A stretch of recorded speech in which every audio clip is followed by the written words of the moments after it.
I'm Brian Penny of Brewster, Massachusetts. You're tuned to the International Radio Report. 30 minutes of news about radio on CKUT 90.3 FM in Montreal.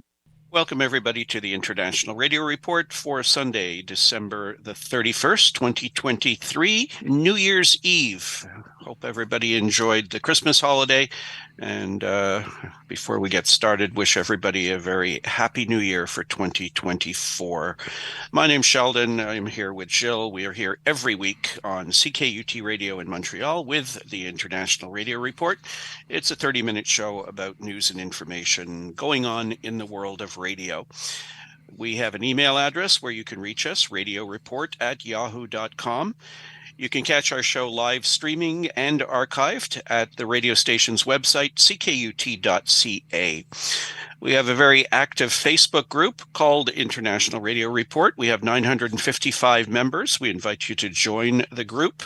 And we welcome some new members this week, Jim in California, Marcio and Paulo, both in Brazil, and Dan in Chicago. So you could look for International Radio Report on Facebook, and there is a join this group icon. You can click on there and become part of the group.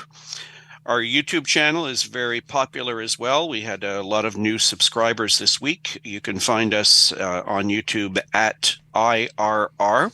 We have 927 subscribers, and our most current show is available for you there after the show airs on CKUT, and you can go back and listen to previous shows as well. And finally, we have an X account at IRRCKUT. You can follow us on X if you like at that account. So we wrap up 2023 with a few stories to start things off. Jill, you've got some programming notes for New Year's Eve and New Year's Day. Yep, a couple of interesting things happening. There's, first of all, Pop Shop Radio New Year's Eve specials. This is via Tony Pavick, Hope, British Columbia. Now, one of the sad things about this is that there was New Year's show number 1 and New Year's show number 2.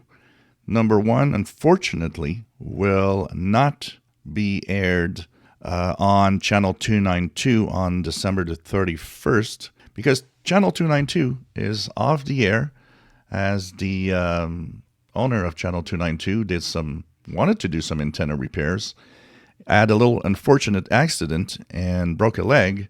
So for now, Channel 292 is off the air. So if you were listening to that station, I don't know how long it's going to take, but for now, it is off from their frequencies.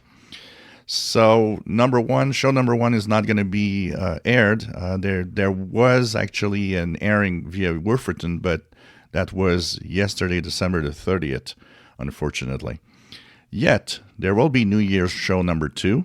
This one will actually be on WRMI on 5950 kilohertz at 9 p.m. Eastern, December 31st, which is 0200 on January the 1st, actually.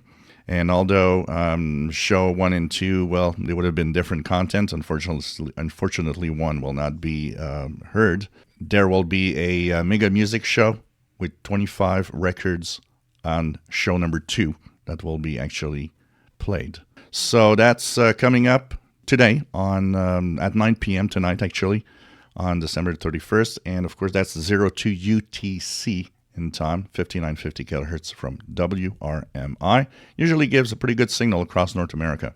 The second special, Radio Andorra New Year's Eve specials coming up. This is via Alan Roe, Teddington, UK. Radio Andorra will be on the air on December 31st for the 4-hour New Year's Eve program, 42 ans de danse musique sur Radio Andorra, from 20 to 24 hours UTC on 7540 kilohertz.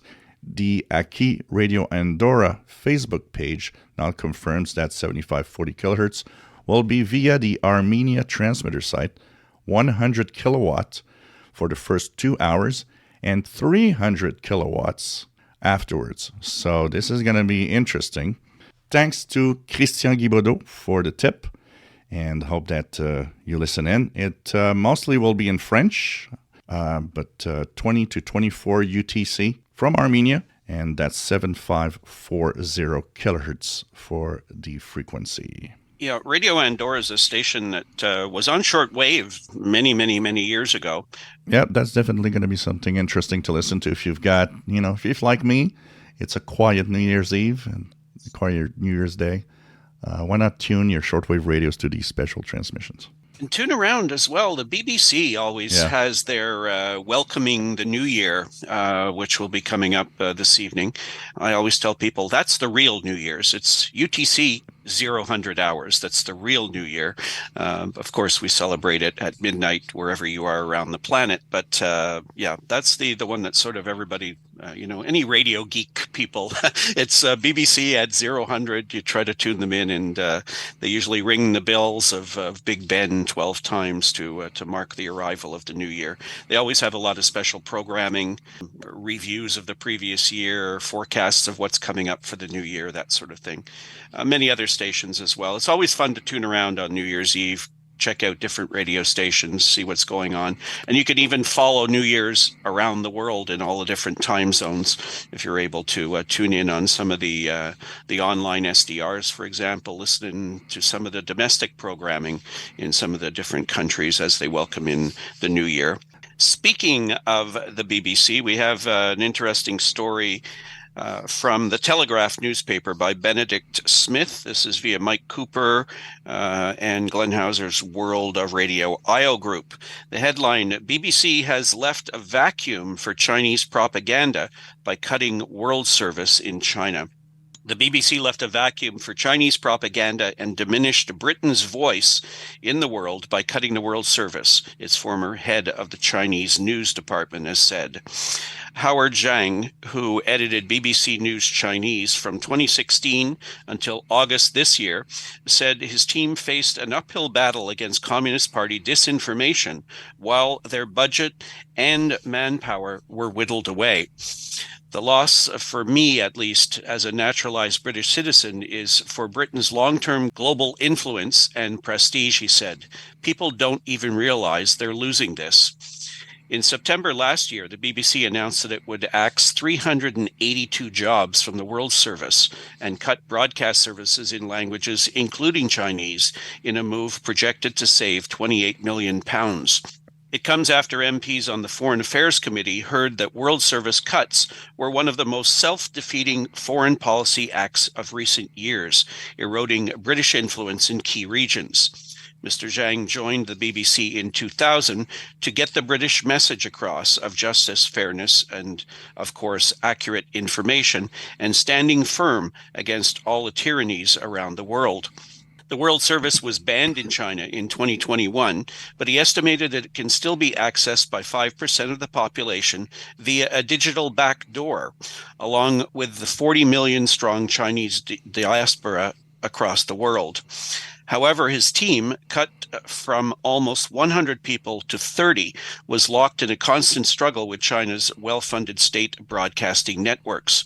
Zhang said, "We're like frontline soldiers trying to fight, and we only have one pistol. Forget about machine guns, no bullets, no grenades. And those people are coming with howitzers. Meanwhile, your bosses are trying to shoot you in the back." The warning comes after Lord Cameron acknowledged that things have changed since a golden era of relations with Beijing. The Foreign Secretary told the Telegraph, "We face a more aggressive, assertive China." Mr. Zhang said that the cuts had absolutely left a vacuum for Chinese disinformation and that the depleted news service could not properly cover the growth in authoritarianism. A viewer asked why they were not running stories on Tibet. He said, "I tried to explain to him that we simply don't have the resources. But then he said, 'But why do you have a China service?'" A Foreign Office report published this year found Tibet was subject to severe constraints on media freedom, freedom of religion and belief, along with repression of language and culture. When it covered certain stories, BBC News Chinese found itself overwhelmed by the Communist Party's internet trolls, known as the Water Army. An interview with the widow of Li Wenliang, the Wuhan whistleblower, who was investigated by Chinese authorities after raising the alarm over COVID, was flooded with hostile comments, according to Mr. Zhang. Zhang continued, "That's the kind of energy they put into trying to deny, make it so unenjoyable to even watch or view you. Meanwhile, we don't really have the resources to put up more than that, and that's the constant struggle." A BBC spokesman said, "The needs of our audience have changed. As such, the BBC World Service is creating a special China Global Unit to focus on the reporting of China across the World Service and wider BBC platforms, demonstrating our commitment to covering stories from China." Separately, no other media organization is doing more to combat misinformation.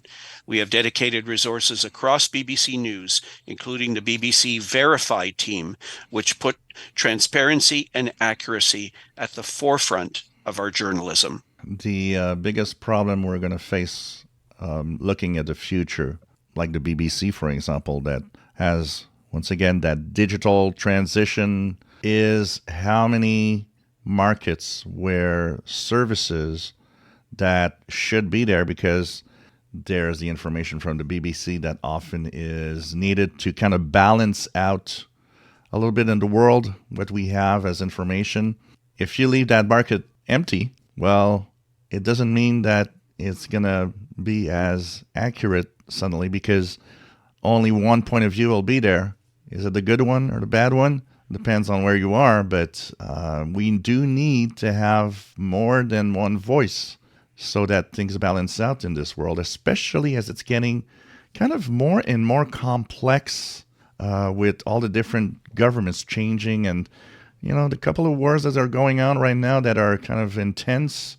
We do need this voice, and we do need the funding that goes with it. Unfortunately, the BBC slowly is kind of leaving a lot of people in the dark. We've seen the Chinese government in particular over the past number of years putting more and more of their broadcasts into domestic radio stations in North America, for example. They've been purchasing time on domestic radio stations in the United States, putting their English international programming onto domestic radio in other countries. We saw when Radio Australia left all of their shortwave frequencies vacant, Chinese broadcasts immediately started appearing on those frequencies. Sometimes very subtly, I think, too. Maybe people aren't even, really sure what they're listening to sometimes, I would imagine. And you suddenly start hearing something where you used to hear something else. And, you really have to start paying attention to what it is you're listening to, where it's coming from, who are behind some of the broadcasts that you tune into. It's a very weird media scene out there right now, and people can, try to be somebody who they aren't really. So you really need to have these trusted, dependable services that people can rely on. And gradually, we've seen too many stories that we've had to report on of those services being lost. You got to remember that a international service from a country has one idea behind it, and it's to also bring the Chinese government viewpoint of different events, depending, is it in Africa?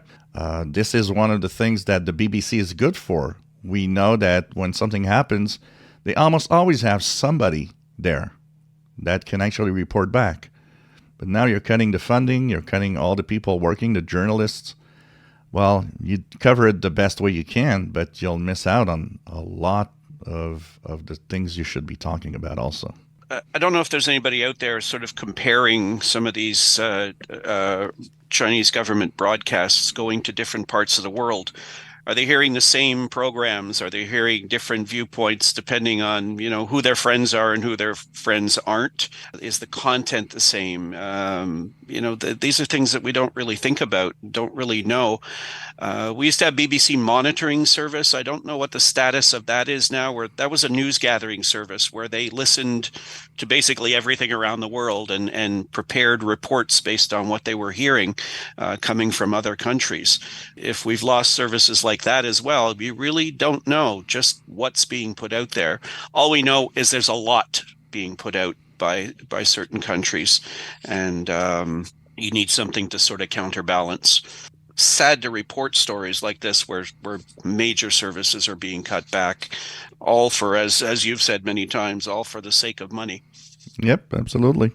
And that's funny because all for the sake of money, it seems that the Chinese government understands that putting money and having multiple outlets on radio and everywhere is a very important thing to do.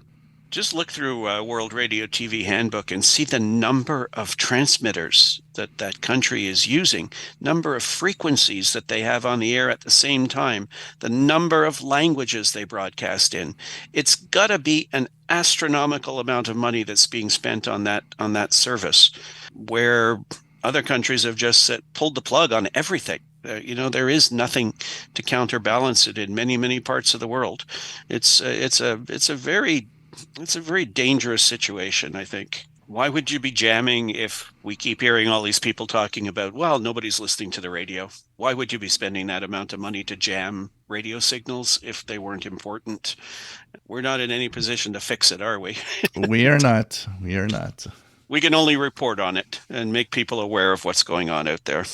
So what's happening with our sun? Well, the sun still, once again, very active. Many times we were looking at some of the coronal mass ejections that happened this week that degraded the propagation of shortwave signals a little bit from time to time. But overall, most of the time when I actually was listening in, conditions seemed to be quite good. High frequencies were propagating very well because of the high solar activity.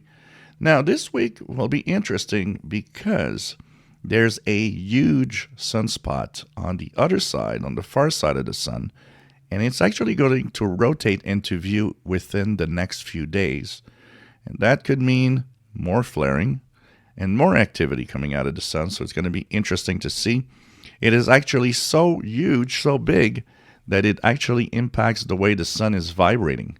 So that means it has a pretty good impact on maybe solar activity in the next days. Sunspot number 83, the solar flux 147.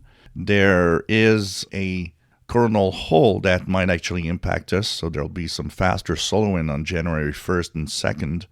So that could also have an impact and degrade some of the propagation of radio signals. So that will definitely be something to look at.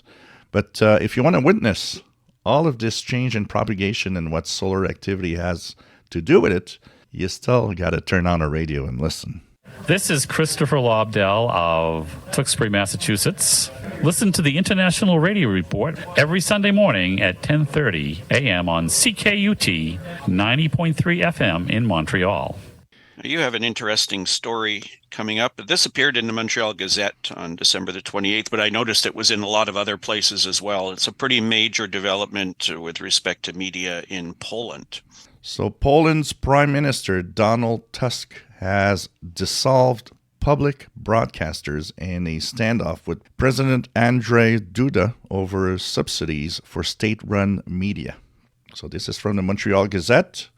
Polish Prime Minister Donald Tusk's cabinet placed public television and radio under liquidation after the president vetoed legislation providing subsidies to the state-run media amid a political standoff over the broadcasters.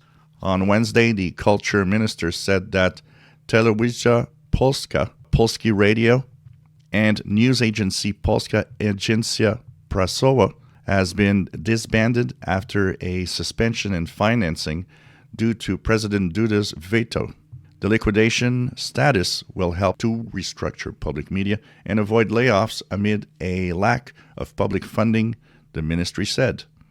Earlier, Tusk said he was willing to work with Duda and members of the opposition Law and Justice Party to create a more balanced public media landscape and a stable funding system replacing the current subsidies. His cabinet's decision last week to reshuffle the management ranks of public broadcasters fueled sit-in protests by law and justice officials who lost their governing majority in the October election. The premier, whose pro-European coalition took office 2 weeks ago, expressed disappointment in Duda's decision to veto a government spending plan that included public media subsidies. The move put on display the willingness of the head of state to confront Tusk over legislation, signaling that the Prime Minister will struggle to undertake bigger projects. My expectations and hopes regarding the President's actions have diminished a lot recently, Tusk told reporters in Warsaw on Wednesday. Law and Justice has resisted because for the last 8 years, they got used to treating public media as their own property, he said. DUDA's chief aide said on X, or the Twitter account, that the liquidation move signaled that the cabinet's blitzkrieg reshuffle wasn't working and that it hasn't found any legal way to change managements of the public media. In a protest against the media shakeup, lawmakers from Law and Justice have for days occupied the headquarters of the PAP, the National News Agency. They're also backing an alternative management board of public television calling for media plurality. So this is, a lot of countries are kind of changing in Europe, and Poland is one of them. And they're kind of trying to reshuffle all the media outlets, basically, and probably having something that's a little more favorable to government policies than anything else. And it's scary because we need to have as much neutrality, and unfortunately, that shuffle means that things are going to be different. Yeah, when state-run broadcasters depend on financing, for one thing, from the current government, we're seeing a similar situation here in Canada. Like this, where the opposition party, Conservative Party, are not big fans of the Canadian Broadcasting Corporation, our national broadcaster. Nothing to say that the same thing couldn't happen here that's happening in Poland, where a new party comes into power and big changes come on the media scene right away. We've seen some signs that could be something happening here. Here we're getting a story from Poland showing that it does happen. And there's a lot of disruption when something like this happens. The whole tone of broadcasting in a country can change dramatically. So we'll be watching for developments like this. Whenever there's an election, takeover in a country by a new party or an opposition party, things like this can happen. We next go to Afghanistan. This is basically an update to a story we covered quite some time ago. Radio Nasim director sentenced to 1 year in prison. This is via Radio Info Asia. The Afghan Journalist Center announced that Sultan Ali Jawadi, the director of Radio Nasim in central Daikundi province, has been sentenced to 1 year in prison by the Taliban's primary court. While Taliban officials have not commented on the verdict, sources told AFJC that Jawadi was found guilty of, quote, propaganda against the Islamic Emirate of Afghanistan and espionage for foreign countries. Earlier, on September the 27th, Jawadi, along with Saifullah Rezai and Motaba Kasemi, two reporters of Radio Nasim, received summons from the Daikundi Intelligence Office, and the station was forcibly closed on charges relating to the reiteration of Radio Azadi, Radio Free Europe, Radio Free Liberties programs, and propagating against the Taliban government. Subsequently, Jawadi, Rezai, and Kasemi were interrogated for several hours. On October 7th, the three were arrested. Kasemi was detained for 6 days, Rezai for 11 days, and Jawadi for 17. The AFJC denounced the sentencing as unfair and unacceptable due to the absence of a defense lawyer during the trial process, resulting in an unclear proceeding, demanding a thorough review of the case, immediate and unconditional release of the journalist, dismissal of the charges against him, and the reopening of Radio Nasim. Taliban authorities must immediately and unconditionally release Radio Nasim director Sultan Ali Jawadi and stop detaining Afghan journalists and media workers, said the Committee to Protect Journalists Asia Program Coordinator Li Yi. This is a grave injustice. Jawadi's conviction on vague charges during shoddy legal proceedings shows how the Taliban's sweeping measures against journalists are impeding even basic news gathering. Sounds like there's a theme going on our stories today. This is, once again, it shows us that we need coverage from other news sources because Afghanistan is a tough place for journalists. And, what better way to make sure they don't talk again about whatever they don't want by putting them in jail and, not having a fair trial or anything. So that's one of the main reasons we need services like the BBC, for example, that could also have that news coverage coming from an outside place rather than from inside, but to balance out, once again, what's happening. Yeah, Radio Free Europe, Radio Asia, Radio Liberty, those services have been broadcasting alternative programming. These are U.S.-funded services, U.S. government-funded services, but those are alternatives for these people to listen to as well. And the best way for them to get them is via the radio. So again, we have this ongoing theme. We sound like we're evangelists or something, talking about radio, but it's just more and more examples of how important it is, and why are there so many people out there who think that it isn't. It's really kind of mind-boggling. I still remember when the Cold War ended, there was a discussion of, is Radio Free Europe, Radio Liberty, is that needed after all of this happened?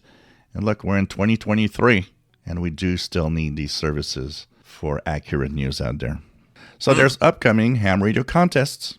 We have 4 contests coming up for you over the next week. First is the Peace Messenger City Contest. It's a worldwide event sponsored and organized by the Slovenian Radio Club. It is 1200 Zulu January 6th to 1200 Zulu January 7th. There are 119 designated Peace Messenger cities in the world. The idea of the contest is to promote contacts between the stations and operators, which are residents of the town or suburb of the Peace Messenger cities, or members of radio clubs or contest clubs or DX associations, which are located in Peace Messenger cities and the rest of the world. So this runs from 160 through 10 meters. It's CW and SSB. And like with all of the contests, we'll post up a link where you can learn more about where these stations are located. There's the ARRL RTTY Roundup, 1800 Zulu January 6th to 2359 Zulu January 7th, organized by the American Radio Relay League. The bands are 80 through 10 meters, and it is RTTY only. The American Radio Relay League is holding their Kids Day on January the 6th from 1800 to 2359 Zulu. They do this twice a year. ARRL offers an event designed to promote amateur radio to our youth. Share the excitement with your kids or grandkids, a scout troop, a church, or a general public event. The band's 80 through 10 meters, including the work bands, and it's all modes. So kids will be on the air, we hope, and giving them some exposure to what amateur radio is all about. So if you're a ham and you hear any of these stations operating, make a contact with them. Say hello, talk about amateur radio with the kids. And finally, there's the European CW Association 160-meter band contest, 20 hours Zulu January 6th to 07 Zulu January 7th. And the band is 160 meters, CW only. And with this, we are out of time. We're out of time for the year. Yep. 2023 is wrapping up. We thank you for being with us today and all year here on CKUT with the International Radio Report. We will move into 2024 next year. We'll talk about what's going on in the new year radio-wise and keep you up to date on stories throughout the year from the world of radio. We thank you for tuning in. Have a great, happy New Year's Eve and New Year's Day. And we'll talk to you next Sunday on the International Radio Report on CKUT 90.3 FM in Montreal. Bye-bye. Bye-bye. And now, with a few seconds of the old year left, we await the turns of Big Ben from mid-Greenwich Mean Time to ring out the old year and to ring in the new. This is London.